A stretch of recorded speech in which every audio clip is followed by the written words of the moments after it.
Hi, I'm Willow Chandarina, Product Manager with the Amazon Elastic File System team. Today we're going to be talking about persistent storage for containers running in Amazon Elastic Kubernetes Service with AWS Fargate. We're going to start out by talking about when and why you might want to use persistent storage with your containers running in EKS. Then I'm going to get into the details of the announcement of what's new with EFS and EKS. Then we're going to get into the technical bits of how to get up and running with this, starting with how to deal with identity between your container and your file system, get into how to configure and get up and running with your first container, and then walk through some best practices of how to optimize performance, optimize cost, and get your data into your first file system. So let's get started by talking about when you might need EFS or persistent storage with your containers. Many of the customers that we're talking to are modernizing their applications. And by modernizing applications, what we mean is they're taking existing applications that are running on EC2 servers or even on-premises servers, and they're containerizing them and moving them into container services like Elastic Container Service and Elastic Kubernetes Service. Now, many of these applications are currently relying on a storage service or storage product like a SAN or a NAS to persist data outside of those application instances. And what these customers are finding is as they modernize those applications and move them into container services, they still need that persistent storage layer. And that's what Amazon Elastic File System does for those applications. As for why those customers are modernizing their applications, there's three key reasons. First is to save cost. Many times the applications that they're running on their existing servers have dedicated compute and dedicated storage resources, and they just aren't using all of the resources that they've been allocated. So they have this underutilization problem. Now, by containerizing those applications and moving them into a container service, you can much better utilize your hardware and ultimately save cost. The second reason is companies want to have more agility over how their applications run. Specifically, changes in customer and user demand means that they need to scale out their applications, and then when the needs dip, they need to scale those applications back in. And containers help them do that. And last, when companies modernize their applications, they'll frequently modernize their application development tools and processes as well in order to be able to deliver new products and services to market faster. Now let's talk about which applications frequently need persistent storage. Typically, there's two categories of applications that need to persist data. First is long-running applications that have critical data that they need to persist outside of the application container to ensure that it can recover from any sort of failure, either a restart of the container or a rescheduling. The other category are applications that need to share data, either between instances of the same application or between applications.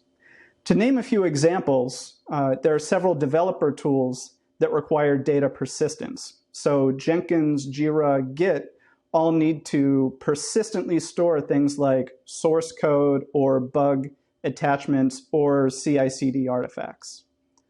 With web and content management systems, there's both the need to persist data because you don't want to lose any of your critical blog or image data on your website, but also because you need to share data across a scale-out group of web servers or content management systems as you scale out and scale back in to handle load.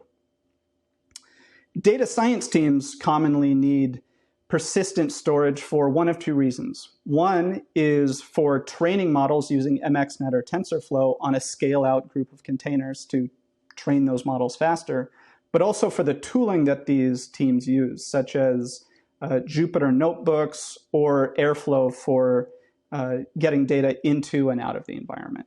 These are just a few examples. Many custom homegrown apps that you may have as well have similar requirements to these, but these are the ones that are out there and we can kind of point to as examples.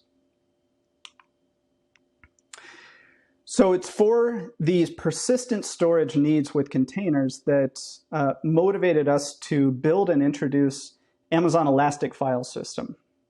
So Amazon Elastic File System is a serverless file storage introduced in 2016 that is cloud native, highly reliable, and cost optimized.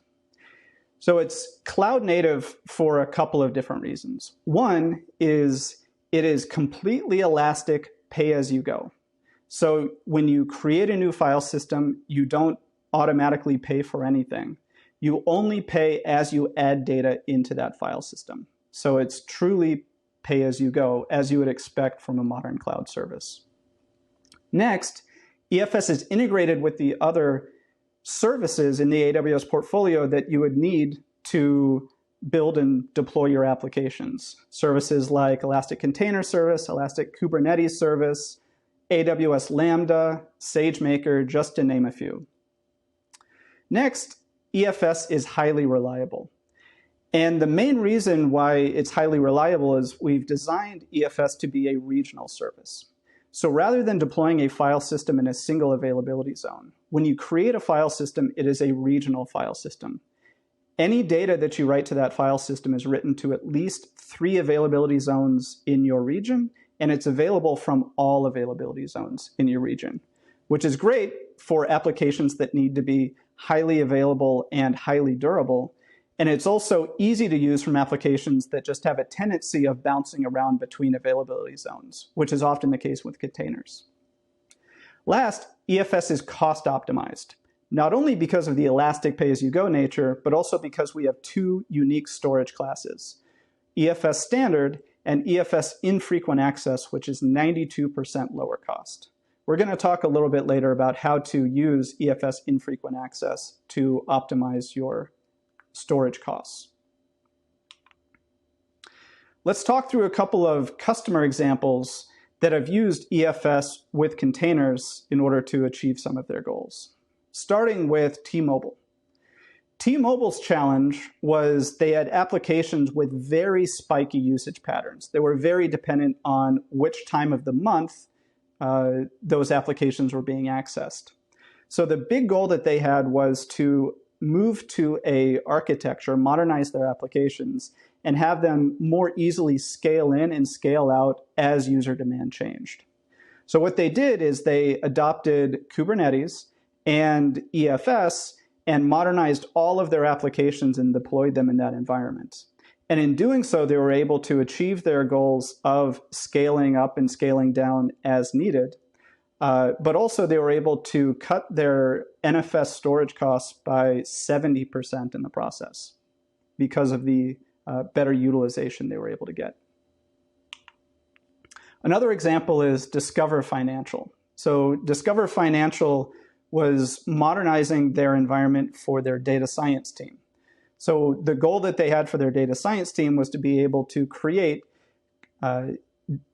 dedicated tooling for each of their data scientists while having shared storage that could enable collaboration between those data scientists. So what they did is they used Kubernetes in EKS and EFS to build out this environment called Air9.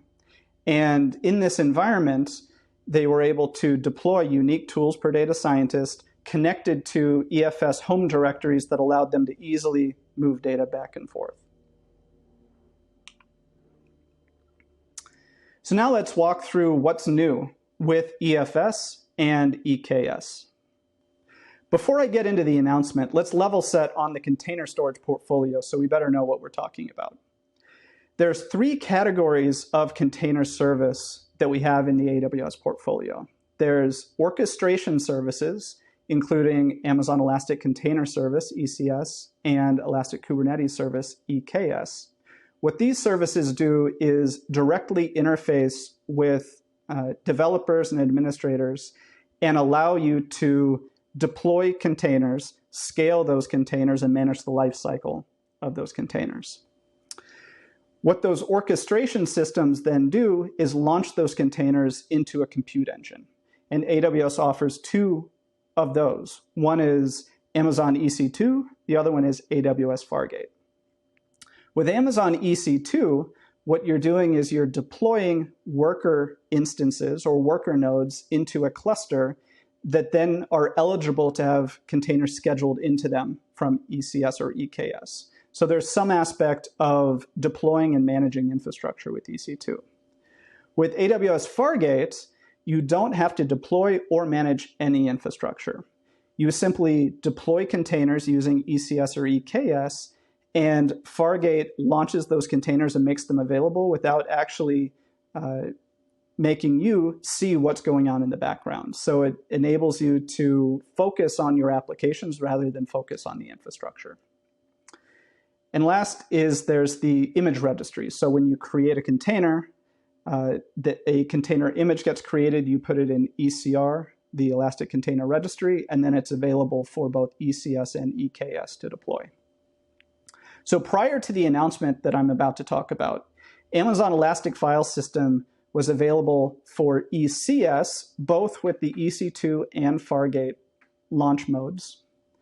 And EFS was available from EKS when you were launching onto Amazon EC2. What's new now is you can use Amazon EKS with EFS even when you're launching tasks into AWS Fargate. So now you have the full benefits of serverless compute with EFS serverless storage. So there's several benefits of this combination. First is the serverless benefit that I just mentioned. Serverless compute plus serverless storage means you don't have to manage any infrastructure for your application, either on the compute or storage. Next is this is super simple to get up and running with. There's no need to even install the driver. You simply start using the Kubernetes native interfaces for persistent volumes, for storage classes, and the like, and the infrastructure will take care of making the connections in the backend that are needed to support that. And last is this has been integrated in a very secure way. So things like encryption in transit using TLS is on by default, and EFS access points are available to help you with managed container identity, which is something we have a section coming up to discuss. That announcement builds on the announcement that was made a month before, which is the general availability of the EFS CSI driver for Kubernetes. So with the general availability of the driver, it is now fully supported to run Amazon EFS supported applications in production. And this also added a couple of the features that I just mentioned, the access point support and TLS by default. There are a few other small additions that were made as a result of upgrading the CSI spec that we won't get into here. So now when you add EFS with EKS Fargate, again, there's lots of benefits to this. I've talked through these simple and secure benefits already. But the key thing that I want you to take away is that when you use these things together, the availability and durability comes along with the infrastructure. You don't have to design it into your application. And that happens because EFS and EKS are both regional services. So when you launch your containers into EKS, they can get scheduled in any availability zone. And if an application needs to get rescheduled, it can move from one availability zone to the other. So pairing that with EFS, where your data is available in all of those availability zones, it makes it really easy to think about building high availability into your app without making your application explicitly aware of it. And there's, of course, the elasticity benefit. So both of these services have elastic in the name. But one thing to keep in mind is that it's not just that they can be elastic together. It's that you can scale out your storage without necessarily scaling out your compute, or vice versa, which means you can always be right-sizing your compute and storage exactly for what your application needs. An extreme example of this is if you have an application that only needs to be accessed during the day, you can scale that application down to 0 overnight. The data will be kept safe in EFS, and then the next morning the application comes and picks right where it left off because the data was in EFS. So now let's get into some of the technical bits of how do you design for this, how do you get up and running? And the first thing we're going to talk about is identity. So with identity, first let's just talk about why it matters. Identity matters because most customers want to make sure that if they connect an application to a file system, that application only has access to the data that it needs, not the data that it doesn't need or the data that belongs to another application. So here we have pictured a container connecting to a file system, and there are two directories in that file system. One is my app, the other one is somebody else's app. Somewhat obvious, but what you would hope happens in this case is that if you cat the file in my app, I can see it. And if I cat a file in someone else's app, I can't see it. So let's talk about how we actually make this a reality. Now, the first step is understanding how identity works with containers. So in this example, we have a container running in EKS, and it's connecting to a file system. Now, that file system already has data stored in it. So there's 3 directories and 2 users. So there's a user called Bob and a user called Sally. Each of them have a home directory. And there's also a shared directory called BI shared that's owned by the BI users group. So here what we have is data, and that data is governed by permissions set by the user and group that is accessing it. The container that's mounting the file system was built such that the application is running as user root and group root. So now let's see what happens if this container tries to read Bob's data. So it will execute a read request on EFS home Bob, and that request will be carried with the user ID of 0, in other words, root. That request will be successful, and the container will get that data, whether that's what you intended or not. And the reason for that is because by default, the identity that the file system treats the application as is the identity that was built into the container when it was built. It has nothing to do with the container's runtime. It's okay though, we have a way to work around this. And the way that we solve for this is with a EFS feature called EFS access points. So to understand access points, let's first look at the definition of one. So here we see that there's an access point. It's got a name and it's associated with a file system ID. It introduces 2 brand new concepts. The first concept is POSIX user. The second is root directory. POSIX user is defining what the user ID and group ID should be for any application that's connecting to the file system through this access point. It's an override for these fields. Second, root directory reroutes any application that comes in, not at the root of the file system or the root of whatever the application is trying to get access to, but it routes it to the path that you stay here. So we're going to see how this works in just a second. But basically the 2 things that this does, again, is it enforces the file system identity. So instead of coming through as root, it'll come through as whatever you configure here.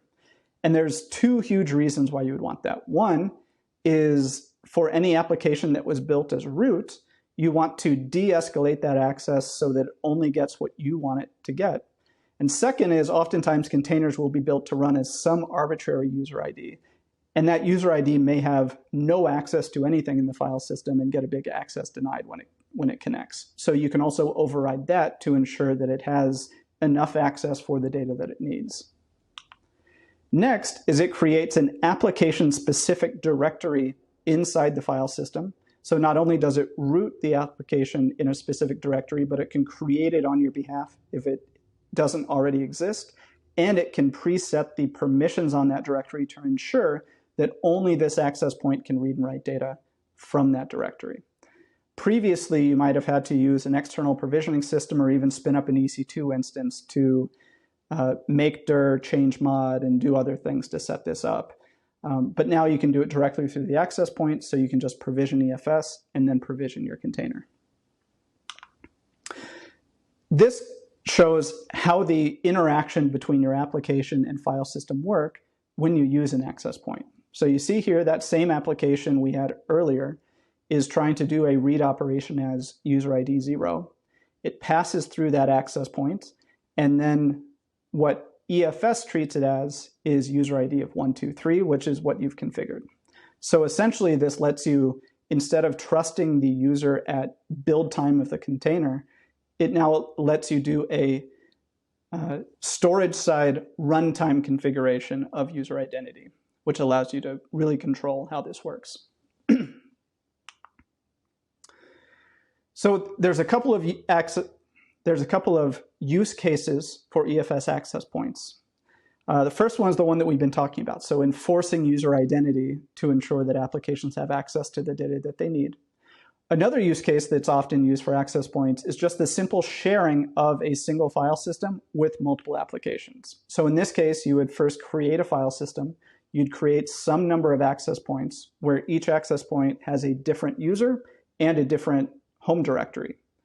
Now, these applications don't need to share data. Maybe they're completely isolated applications, but in this case, they're able to share a file system without knowing that they're sharing a file system. And that can simplify the management of file systems in an account and allow you to scale to more persistent volumes in your Kubernetes environment.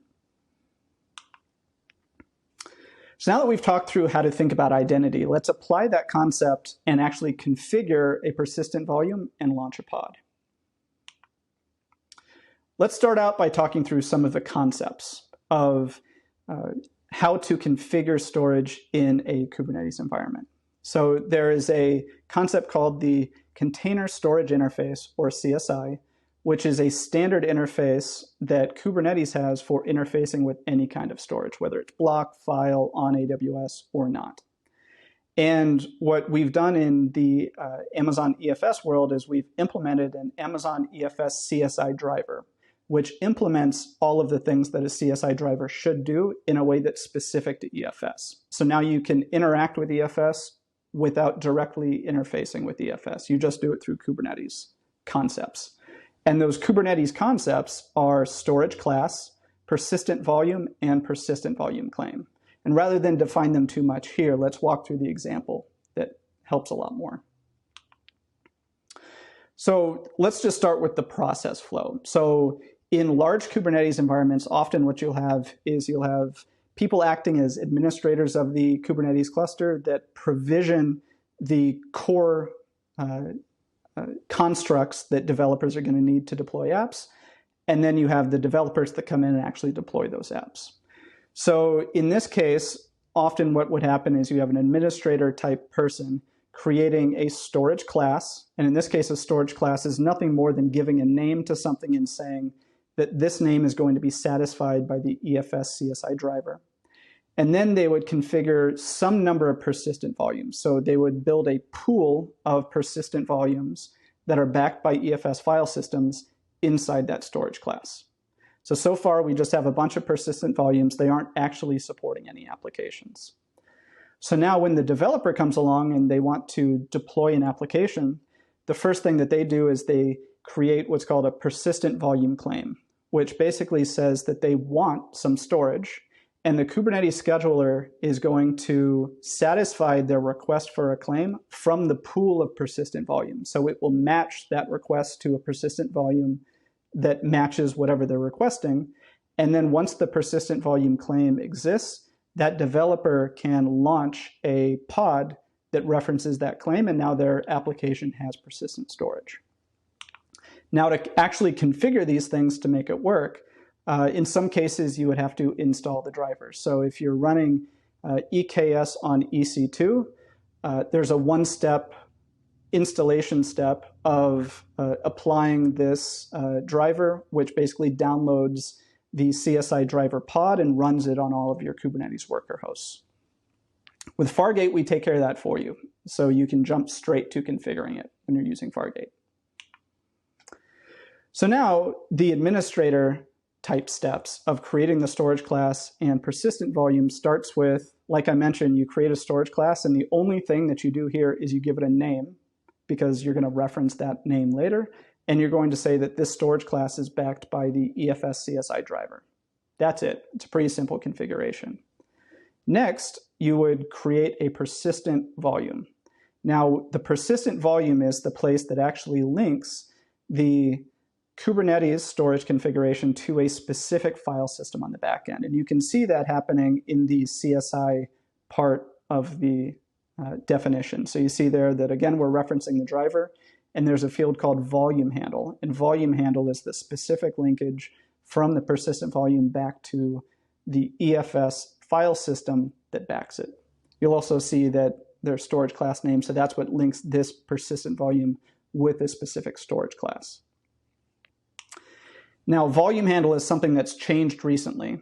So it used to be that volume handle would just reference the file system ID that was backing a particular persistent volume. But since there are many use cases where you would want to share a specific file system with multiple applications, we've expanded the syntax for volume handle in order to specify not only the file system ID, but either the specific subpath, the directory path inside that file system, or the access point ID from the concept that we learned about earlier.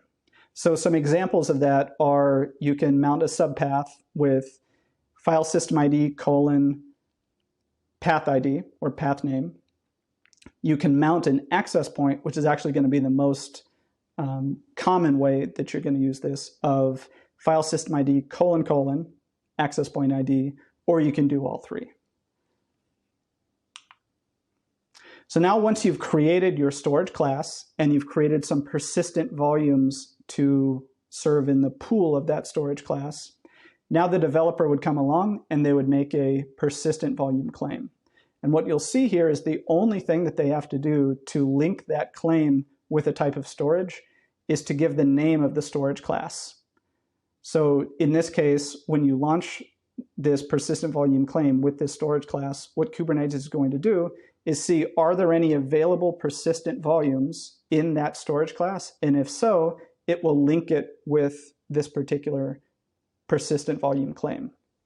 One thing you'll notice is that under the request part of this, there is storage equals 5 gigs.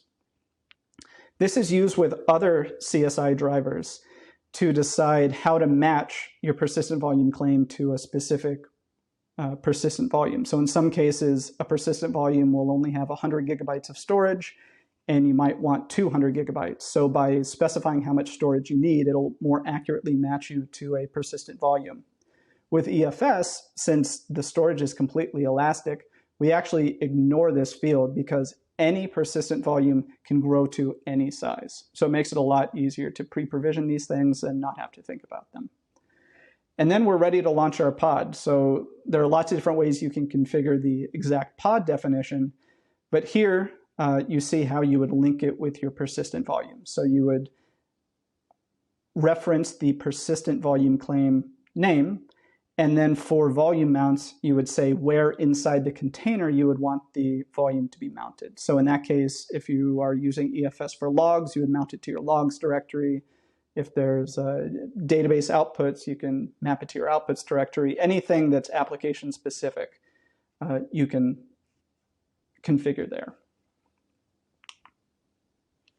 So now let's talk through some of the best practices. So we're ready to get started. How do we optimize for performance, cost, ingest? So for performance, I want to draw your attention to a couple of recent announcements that we've made at EFS regarding performance improvements. So we launched in April a 400% or a 5x increase to the amount of read IOPS that a file system in general purpose mode can do. So it's quite a substantial increase. We also, in July, introduced another enhancement to the amount of throughput that a single client, or in this case, a single container, can drive on the file system. So we increased it from 250 megabytes per second to 500 megabytes per second. So now you can have a single container drive 500 megabytes per second with a single file system. So now for best practices, there are 2 performance modes that you can choose from: general purpose and max IO. Generally, we recommend using general purpose. And the reason for that is any application that is at all latency sensitive would benefit from general purpose file systems. The only applications that benefit from the additional IOPS allowed by a max IO file system are those applications that are spread among hundreds or even thousands of different containers that are all accessing hundreds or thousands of different files on the file system. If you don't have that, then definitely start with general purpose mode file systems, and you'll generally see better performance. Next, with throughput, a file system can either be in bursting mode, which means the throughput of the file system is based on how much data that you're currently storing, or you can have provision throughput mode, where you just explicitly define how much throughput your file system should have. Now, what I recommend is starting out with provision throughput on your file system, because oftentimes when you first deploy your applications, you don't have any data yet, and therefore your file system might not give you the throughput that your application needs. So by just configuring exactly how much you need, you ensure that your application performs the way you want it to.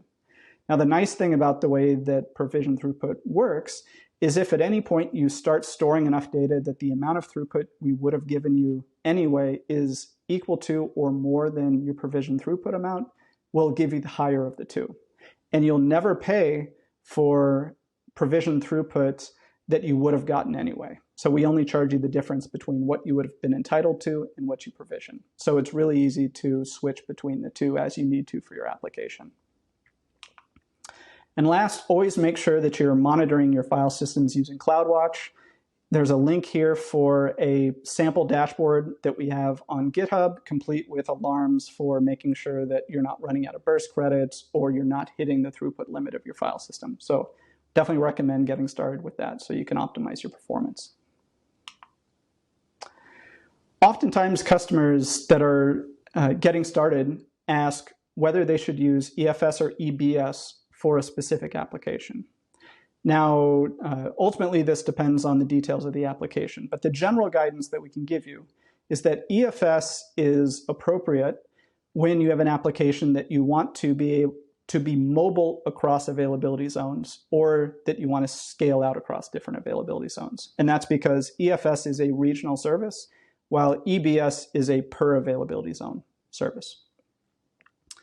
Next is you would want a EFS if you need to share data between containers. And that comes simply by the fact that EFS is a shared file system, where EBS is a block device that backs a single container or a single instance. Now, EBS may be more appropriate if you need either the strict performance guarantees that EBS provides. So for a lot of relational databases and other applications that need super low latency for transactions, EBS is likely a better choice for that because it doesn't need to replicate data across availability zones. Next, EBS offers point-in-time snapshots. So if your application needs point-in-time consistent snapshots between different files in the file system or volume, EBS might be a better choice for you.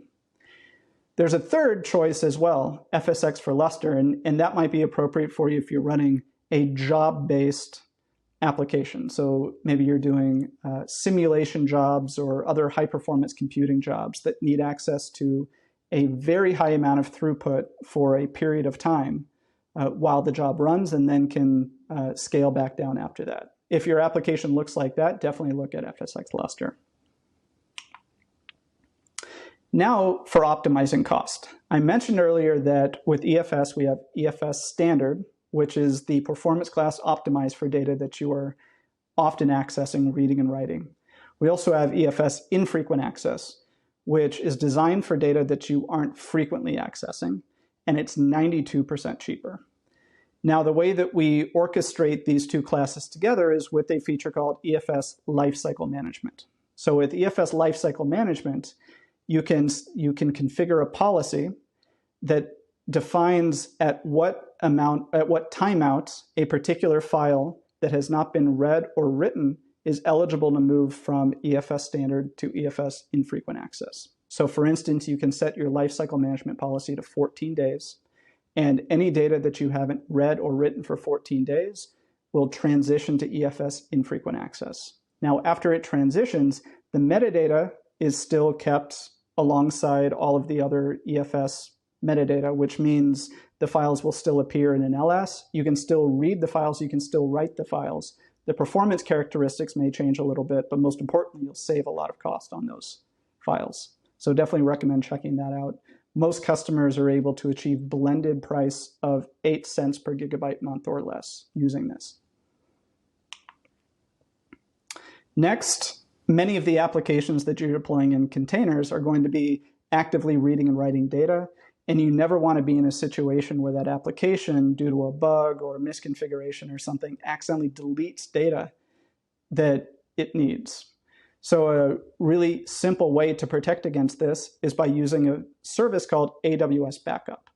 With AWS Backup, you can configure a simple tag-based policy that says, I want to back up any file system that has this tag associated with it at this interval, keep those backups for a certain other interval. So you can do full-fledged backup policies. But most importantly, you have the peace of mind of knowing that if there's ever a case where you want to go back in time and recover a file or directory or even the whole file system, you can do that by using the backup service.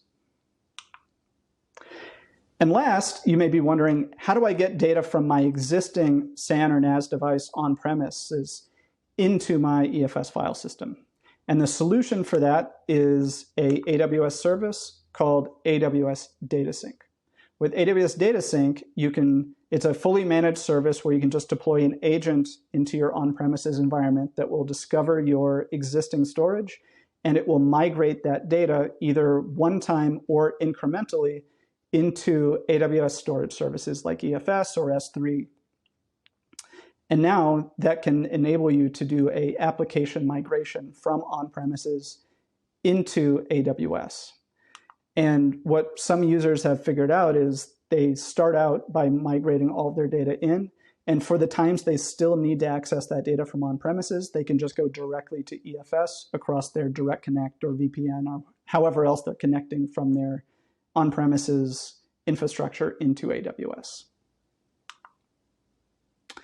So that's what I had for best practices. I'd recommend checking out some resources to learn more. First one is the AWS news blog that describes the recent announcement of AWS Fargate and EKS using EFS. We also have getting started instructions in the EKS documentation.